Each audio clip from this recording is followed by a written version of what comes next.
ಈ ಶಿವಣ್ಣ, ದರ್ಶನ್, ಧ್ರುವ ಅವ್ರ ಬಗ್ಗೆ ಮಾತಾಡೋದು ಆಡಿಯೋ ಎಲ್ಲೋ ನಿಮ್ಮ ಇಡೀ ಕರಿಯರ್ಗೆ ಕಲ್ಲಾಗ್ತದೆ. ಅದು ಸರ್ ನನಗೆ ವಾಸ್ತವ ಜನಕ್ಕೆ ಗೊತ್ತಾಗ್ತಿದೆ ಅಲ್ವಾ. ಪ್ಲಾನಡ್ ಅನ್ನೋದು ನಾವು ದಡ್ರಲ್ಲ, ಎಲ್ಲರಿಗೂ ಜನಕ್ಕೆ ಗೊತ್ತಾಗ್ತಿದೆ. ಪ್ಲಾನ್ ಈಗ ಒಂದು ರೇಪ್ ಅಂತ ಕೊಟ್ಟಾಗ ಅದಕ್ಕೆ ಜನಕ್ಕೆ ರಿಯಾಕ್ಟ್ ಮಾಡಿದಾಗ ಅದು ಎಲ್ಲಿ ಪಾಸಿಟಿವ್ ಆಗುತ್ತೋ, ಜನಕ್ಕೆ ಏನೋ ಬೇಕಾಗೇ ಬಂದವ್ರಂತ ಜನ ಥಿಯೇಟ್ರಿಗೆ ಹೋಗಿ ಸ್ಟಾರ್ಟ್ ಆಗ್ತದೋ, ಅದಕ್ಕೆ ಆಡಿಯೋ ಇನ್ನೊಂದು ಅದ್ರ ಮೇಲೆ ಇನ್ನೂ ಬಿಗಿಯಾಗಿ ಒಂದು ಸ್ಟಿಕ್ ಆನ್ ಮಾಡ್ತಾರೆ. ಅಂದರೆ ನಿಲ್ಲಿಸ್ಬೇಕು, ಇದನ್ನ ಏನಾರ ಒಂದು ಮಾಡಬೇಕು ಅಂತ ಪ್ಲಾನೆಡ್ ಅನ್ನೋದು ಗೊತ್ತಾಗ್ತಿದೆ. ಅದ್ರ ಬಗ್ಗೆ ನಾವೇನು ಹೇಳಂಗಿಲ್ಲ. ಮತ್ತು ಶಿವಣ್ಣವ್ರ ಬಗ್ಗೆ ನಾವು ಆ ಥರ ಹೇಳಂಗೆ ಇಲ್ಲ. ನಾವು ನಮ್ಮ ಇಂಡಸ್ಟ್ರಿಗೆ ಆಲದ ಮರ ಅವ್ರ ಬಗ್ಗೆ ನಾವು ಯಾಕಂದ್ರೆ ಅಣ್ಣವ್ರು ನಮ್ಮಲ್ಲೂ ಫೋಟೋ ಇದೆ. ಶ್ರೀಕಂಠ ಮೂವಿಲಿ ಅವ್ರ ಜೊತೆ ಜೂನಿಯರ್ ಆರ್ಟಿಸ್ಟಾಗಿ ಕೆಲಸ ಮಾಡಿದ್ದೀನಿ, ಅವ್ರ ಫೋಟೋ ನಮ್ಮಲ್ಲೂ ಇದೆ.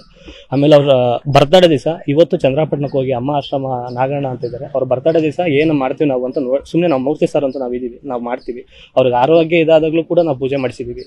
ಇನ್ನು ನಾವು ಡಿವೋರ್ಸ್ ಬಗ್ಗೆ ನಾವು ಮಾತಾಡೋಕ್ಕಾಗಲ್ಲ ಸರ್, ಯಾಕಂದ್ರೆ ಅವ್ರನ್ನ ನಿಮ್ಗೆ ಗೊತ್ತು, ಅವ್ರ ಕೆಣಕ್ತವ್ರು ಯಾರು ಇದು ಮಾಡಿಲ್ಲ. ಅಷ್ಟಾಗಿ ನನಗೆ ಗೊತ್ತಿರೋ ಪ್ರಕಾರ ಇಲ್ಲಿರೋ ಜೈಲಲ್ಲೂ ಅಷ್ಟೇ ಸರ್, ಇದೆಲ್ಲ ಪ್ಲ್ಯಾನ್ ಇದೆ ಸರ್, ನೀವು ತಲೆ ಕೆಡಿಸ್ಬಿಡಿ, ನಾವು ಸಪೋರ್ಟ್ ಮಾಡ್ತೀವಿ ಸರ್, ತಲೆ ಕೆಡಿಸ್ಬಿಡಿ. ಎಲ್ಲರೂ ಒಳಗಡೆ ಜೈಲಲ್ಲೂ ಸುಮಾರು ಜನ ಫ್ಯಾನ್ಸ್, ಎಲ್ಲರ ಫ್ಯಾನ್ಸು ಇದ್ರು, ಸುಮಾರು ಹೇಳಿದರು. ಬಟ್ ಒಂದು ಕಡೆ ಬೇಜಾರು ಅಂದರೆ ಇದಕ್ಕೆಲ್ಲ ನಾನು ಕ್ಲಾರಿಟಿ ಕೊಡ್ತೀನಿ.